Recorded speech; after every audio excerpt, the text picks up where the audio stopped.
Bismillahirrahmanirrahim. Assalamualaikum warahmatullahi wabarakatuh. Alhamdulillahi rabbil alamin. Wassalatu wassalamu ala asrofil anbiya'i wal mursalin wa ala alihi wa ashabihi ajma'in, amma ba'd. Sahabat keluarga muslim yang dimuliakan Allah, alhamdulillah segala puji bagi Allah yang berkat nikmat yang Allah berikan kepada kita, sempurnalah segala kebaikan yang kita dapatkan. Kaum muslimin yang dimuliakan Allah, kembali dalam segmen acara kita di Nu'min Sa'ah. Mari sejenak menambah keimanan kepada Allah, yang semoga kiranya keimanan yang kita tingkatkan di sisi Allah benar-benar membawa kita kepada akhir yang baik. Karena setiap kita tentu menginginkan penutupan atau akhir dari kehidupan kita mendapat kehidupan yang baik di akhir. Dan jangan sampai kita termasuk orang-orang yang awalnya baik namun akhir yang buruk.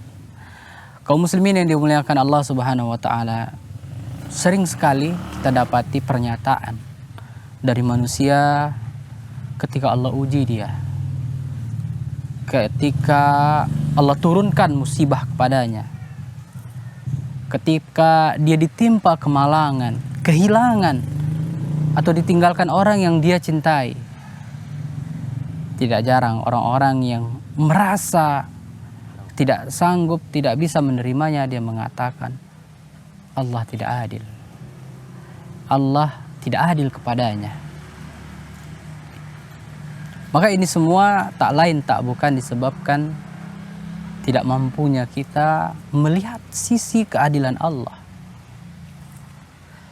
Tidak mampunya kita untuk melihat, mentadaburi, dan memahami apa sebenarnya hakikat keadilan Allah yang Allah berikan kepada kita. Padahal banyak sekali ayat yang kalau kita mau mentadaburinya satu persatu dari ayat tersebut, maka kita akan menemukan begitu banyak ayat-ayat yang menyatakan sesungguhnya Allah tidak pernah berlaku zalim kepada hambanya. Kita perlu tahu, kita perlu paham. Adil itu adalah menempatkan sesuatu pada tempatnya. Dan lawannya adalah zalim. Zalim yang dia meletakkan sesuatu bukan pada tempatnya. Nah, kalaulah kita menimbang keadilan itu letak kepada orang yang mendapatkan kekayaan dengan orang yang tidak mendapatkan kekayaan atau harta. Kalaulah kita menimbang keadilan itu ketika seseorang diberikan kepada dia kemewahan dunia dan satu lagi tidak diberikan, maka kita telah jatuh kepada kesalahan yang besar.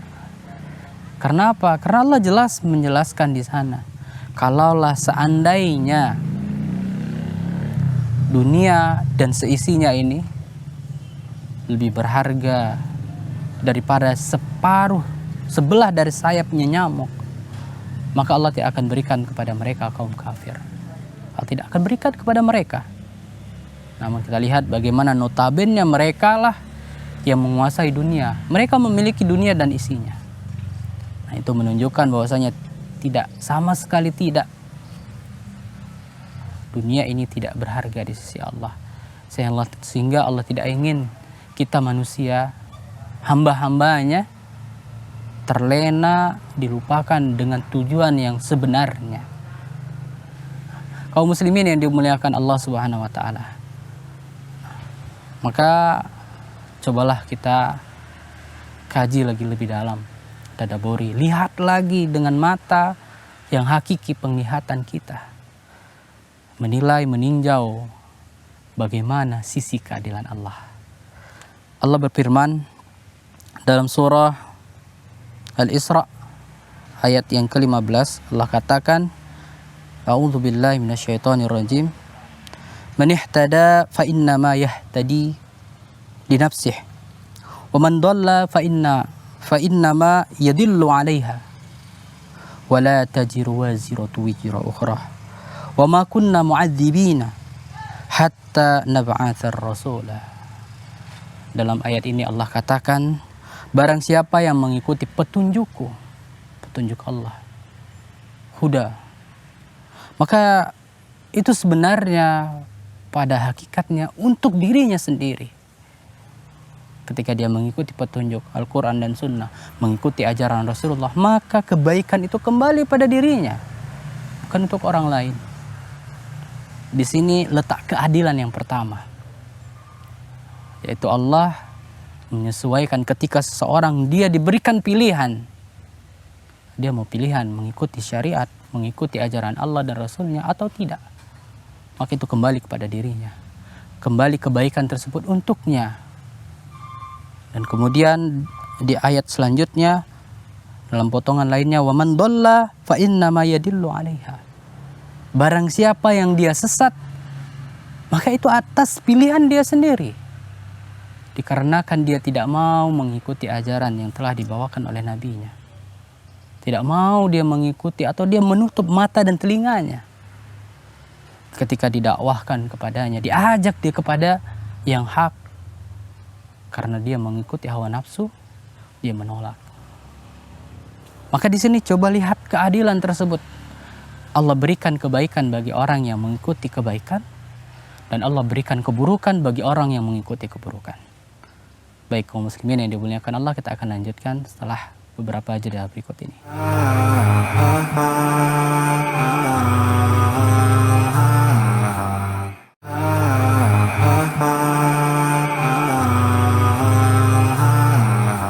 Ya baik kaum muslimin yang dimuliakan Allah, kita lanjutkan kembali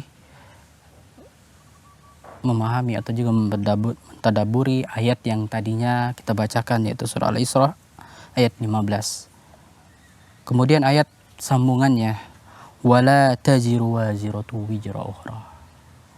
Dalam ayat ini dikatakan seseorang itu dia tidak menanggung dosa yang disebabkan oleh orang lain. Dia tidak memikul beban dosa yang dilakukan atau disebabkan oleh orang lain. Artinya apa? Tidak ada istilah dosa turunan. Ketika orang tuanya melakukan dosa, kemudian anaknya juga mendapatkan dosa dari sebagaimana apa yang dilakukan oleh orang tuanya. Tidak. Allah Maha Adil. Kalau kita dapati dunia, kita tahu bagaimana ketika seseorang berbuat salah kepada orang lain, maka 7 keturunan kalau dulunya itu dimusuhi, sebagaimana orang tuanya dimusuhi. Nah, ini adalah ketidakadilan, kezaliman, namun Allah tidak. Bagaimanapun ingkarnya orang tua dari Nabi Ibrahim, yang dia pembuat berhala patung, yang itu jelas kesyirikan atau dosa yang amat sangat besar, yang bahkan dosa tersebut itu tidak diampuni di sisi Allah.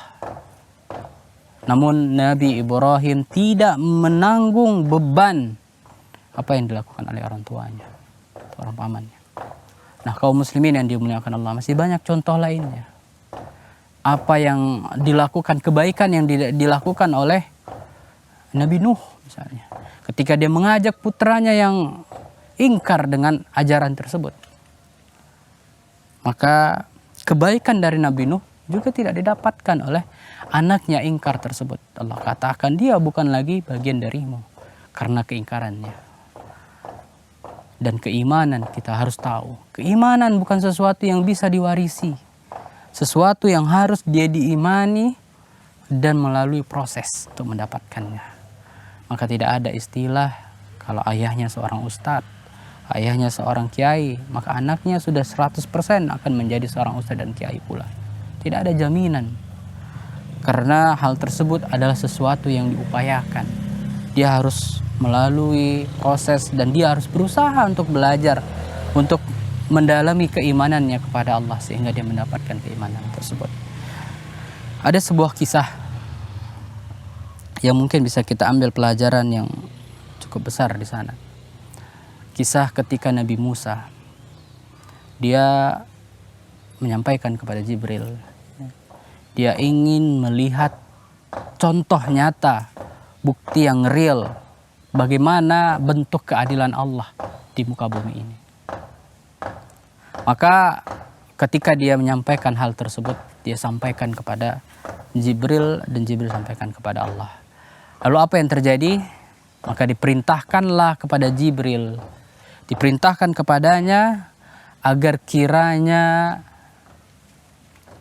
Nabi Musa pergi ke suatu tempat, yaitu di tempat tersebut adalah di tengah padang pasir. Di sana ada sumur, yang dulu sumur itu dipakai untuk minum oleh orang-orang musafir. Nabi Musa disuruh berada di tempat tersebut dari kejauhan melihat apa yang terjadi dekat sumur tersebut. Maka Nabi Musa melakukannya. Dan Nabi Musa diperintahkan agar hanya melihat dan tidak melakukan apapun. Maka tak selang lama dia menunggu di tempat tersebut. Dia melihat datanglah seorang laki-laki yang menaiki kuda kendaraannya, singgah mampir di tempat tersebut untuk meminum air yang ada di sumur tersebut. Maka ketika dia singgah, ternyata di kudanya ada sekantung dinar, ada uang. Tiba-tiba saja ketika dia telah selesai hajatnya untuk minum, dia pergi dan kantung tersebut terjatuh. Ternyata uangnya terjatuh, jumlah yang cukup banyak. Tak lama setelah perginya laki-laki ini, datanglah anak kecil yang berusia 9-10 tahun. Dia datang, dia ingin minum. Ketika dia minum, dia lihat ada sekantung uang. Lalu dia ambil. Dia ambil uang tersebut dan dia pun pergi dari tempat itu. Setelah berselang beberapa waktu, datang pula orang yang ketiga. Seorang laki-laki tua, kakek-kakek, buta pula matanya. Dia datang ke tempat tersebut, mengambil wudhu. Kiranya dia mau sholat di tempat tersebut. Nah, ketika dia melakukan sholatnya di tempat itu tidak jauh dari sumur tersebut, datang laki-laki yang pertama. Laki-laki yang pertama yang mengendarai kudanya datang mencari barangnya yang tertinggal, barangnya yang jatuh. Maka dia tanya orang tua tersebut. Orang tua tersebut mengatakan, aku buta dan aku tidak melihat apa-apa. Aku tidak tahu. Laki-laki ini nggak percaya. Dia marah, kemudian dia ambil pedangnya, dia bunuh laki-laki tua tersebut. Dia bunuh laki-laki tua tersebut, orang buta tadi. Maka ketika itu spontan Nabi Musa heran. Bagaimana ini? Bagaimana? Di mana letak keadilan Allah dalam sisi ini? Bukankah yang salah tadi itu adalah si anak-anak ini, yang dia mengambil uangnya, kemudian dia pergi begitu saja, yang akhirnya mengakibatkan matinya seorang kakek dan membunuhnya laki-laki tersebut. Nah, kaum muslimin yang dimuliakan Allah, bagaimana, apa pelajaran bisa kita ambil? Insya Allah kita akan lanjutkan setelah beberapa jeda berikut ini.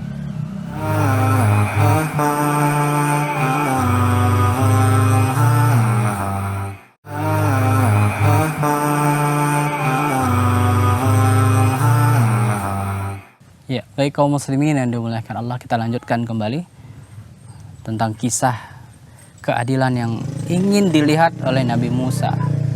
Dan Allah tunjukkan keadilan tersebut dari kisah 3 orang yang secara zahir kita mungkin berpandangan sama dengan apa yang diungkapkan atau apa yang dipikirkan oleh Nabi Musa. Yang mana Nabi Musa melihat dari zahirnya si laki-laki ini membunuh orang tua tersebut karena perbuatan dari si anak ini yang mengambil uang yang terjatuh tadinya. Maka apa sebenarnya hakikat yang terjadi? Nah, Jibril pun menerangkan, menjelaskan kepada Nabi Musa. Dia katakan, adapun orang yang pertama, yaitu laki-laki yang mengendarai kuda tadinya. Dia sebelumnya adalah majikan dari ayah si anak ini. Ya. Dia adalah majikan dari ayah si anak atau bocah yatim ini. Yang dulunya dia bekerja sama laki-laki ini dan dia tidak mendapatkan bayarannya atau gajinya sejumlah uang yang tadinya jatuh. Jadi Allah buat laki-laki ini membawa uang, membawa harta dalam kantongnya tadi, pergi berjalan dan melewati tempat tersebut dan akhirnya menjatuhkan dengan qadarullah, dengan tentuan Allah, jatuh uangnya senilai dengan gaji ayahnya. Maka itu yang terjadi, hilanglah uangnya, yang ternyata itu adalah uang dari si anak pada asalnya, karena itu adalah haknya si anak. Kemudian si anak mendapatkannya. Si anak mendapatkannya hak yang seharusnya memang dia dapatkan. Nah, maka Nabi Musa mengatakan, oke, kalau si laki-laki ini hilang uangnya karena memang itu adalah hak si anak, karena ayahnya dulu memiliki hak dari orang laki-laki ini. Lalu bagaimana dengan kakek yang tua ini, si buta ini? Apa keadilan yang dia dapatkan dengan terbunuhnya dia? Maka apa yang dia katakan? Maka kau harus tahu, sesungguhnya si kakek tua ini, yang buta matanya ini, dia dulu pernah melakukan kejahatan, yaitu membunuh ayah dari si bocah ini, atau anak kecil ini. Jadi ternyata yang membunuh ayahnya itu adalah si kakek ini. Dan akhirnya apa keadilan yang Allah berikan kepada si anak kecil ini, yaitu dia mendapatkan haknya, dan dia mendapatkan keadilan dari Allah dengan matinya si kakek ini di tangan si laki-laki yang pertama tadi. Coba lihat, Masya Allah. Banyak tentunya hal-hal yang tidak kita pahami dari apa yang telah Allah tentukan, dari garisan-garisan takdir tersebut yang kita jalani. Maka jangan terlalu cepat mengambil kesimpulan dan memahami apa yang belum kita pahami. Bisa jadi apa yang menurut kita adalah baik, belum tentu baik untuk kita. Karena Allah Maha Tahu, Allah mengerti, dan Allah memahami dari ciptaannya. Sehingga tugas kita adalah berhusnudzon, berbaik sangka dengan apa yang telah Allah tentukan untuk kita. Dan kita bermohon kiranya kita termasuk orang-orang yang selalu Allah jaga dalam kebaikan. Dan Allah inginkan kebaikan untuk kita. Karena beberapa banyak manusia, orang-orang yang dia tidak sabar menghadapi ujian-ujian tersebut, sehingga tercetus di ucapan, di lisannya kata-kata, Allah tidak adil kepadaku. Allah tidak adil kepadaku. Padahal aku seorang yang selalu mengerjakan ibadah, mengerjakan segala perintah dan menjauhi larangan, tapi terus dan terus aku diuji. Terus dan terus orang berbuat zalim kepadaku. Nah, kita harus paham, ternyata ada cara lain yang Allah ingin menguji hambanya, dan Allah ingin tahu apakah hambanya tersebut termasuk orang-orang yang selalu berhusnudzon kepadanya. Mudah-mudahan bermanfaat apa yang kita bawakan di kesempatan kali ini, dari materi yang mudah-mudahan kiranya membuat kita selalu berpemikiran atau membuka pikiran kita terhadap apa yang telah Allah tentukan dari garis kehidupan kita, dari takdir tersebut, yang mudah-mudahan dengan kita memahami, kita bisa menerima apapun yang jadi ketentuan oleh Allah. Dan yakinlah, semua yang kita jalani dari hidup kita ini adalah sesuatu yang sifatnya sementara dan hanya sesaat. Dan yakin dengan ayat tersebut, wala taziru waziratu wizra ukhra. Kita tidak akan menanggung beban atas apa yang telah orang lakukan kepada kita, dan kita akan mempertanggungjawabkan apa yang kita lakukan selama hidup kita di dunia. Kama tadi nutudan, apa yang kita lakukan itu yang akan kita dapatkan. Kita tutup dengan doa kafaratul majelis. Subhanakallahumma wa bihamdik, asyhadu an la ilaha illa anta, astaghfiruka wa atubu ilaik. Assalamualaikum warahmatullahi wabarakatuh.